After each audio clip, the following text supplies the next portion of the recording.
Olá, turma, tudo bem com vocês? Eu sou a professora Jaqueline e vamos fazer mais uma atividade desta semana. Vamos pegar a apostila do Aprender Sempre e abrir na página 15, aula 9, característica dos contos de fada.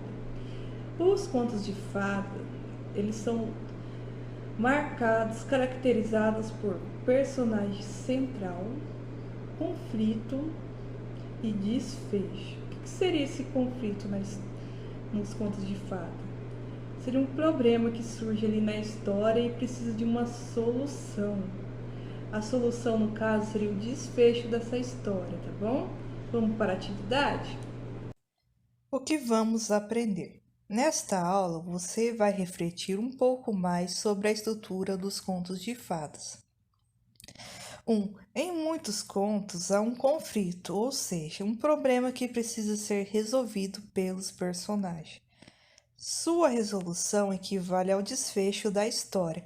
Vamos ver como isso acontece no conto As Três Fiandeiras? Personagem central: moça bonita e prendada que queria se casar. Conflito: para casar-se com o pretendido mercador, ela precisava fiar meadas de linho bem rápido, o que não conseguia fazer. Lembra que ela prometia que ia fiar num dia e não conseguia e voltava chorando? Desfecho: a moça aceitou as três velhas fiassem em seu lugar e as convidou para o seu casamento. Atividade número 2, página 16. Agora é sua vez. Com o seu grupo, complete o quadro tendo como base os contos lidos pela professora. Vamos escolher um conto conhecido e vamos colocar o personagem central aqui, o conflito, qual foi o problema que surgiu na história e o desfecho, a solução desse conflito, tá bom? Vamos para a próxima atividade? Atividade número 3. Vamos relembrar dois contos bem conhecidos. Escreva o desfecho para cada história de acordo com o conflito. História: Chapeuzinho Vermelho. Conflito: o lobo chega antes da menina na casa da vovó. E agora, qual que foi o desfecho dessa história? O que acontece com o lobo, com a Chapeuzinho Vermelho e com a vovó? Vamos marcar aqui, tá? Vamos para o próximo conto. História: Branca de Neve e os Sete Anões. Conflito: a madrasta, que se considera a mulher mais bela do mundo, descobre que perdeu seu lugar para a Branca de Neve. Ela fica furiosa e quer destruir a menina. E agora vamos fazer o desfecho dessa história. O que aconteceu com a madrasta, com a Branca de Neve e com os Sete Anões, tá bom? Vamos para a próxima aula. Aula 10, leitura em voz alta. Agora a gente vai escolher um conto para a gente ler em público. Vamos ver o que a gente precisa para ler em público? O que vamos aprender? Nesta aula, como previsto anteriormente, você vai escolher um dos contos para ler a um público determinado.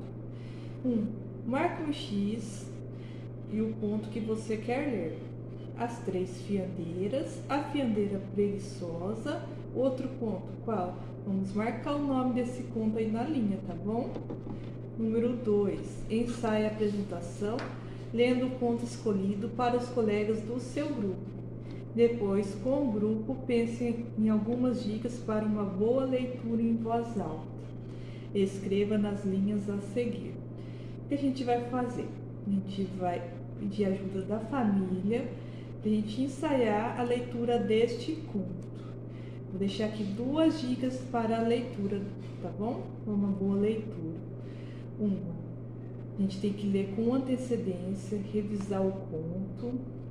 E a segunda, prestar atenção nas regras de pontuação, na vírgula, no ponto final, na exclamação, mas vocês aí vão ver qual mais dicas que a gente pode estar colocando, tá bom? E por fim, a gente vai gravar essa apresentação e mandar aqui para a professora, tá bom? Agora vamos para a aula de matemática, página 93. Aula 9. Os frutos colhidos. O que vamos aprender? Nessa aula, vamos ler e interpretar dados apresentados em uma tabela de dupla entrada. 1. As crianças ficaram encantadas quando viram os frutos nos pés. O tio José Luiz costuma registrar a colheita dos frutos. Veja o que ele fez. Vamos analisar essa tabela. Aqui, José Luiz registrou a colheita dos abacates, goiabas, laranjas, maçãs e peras no mês de janeiro, fevereiro. O que está faltando a gente completar o total dessa tabela, tá vendo?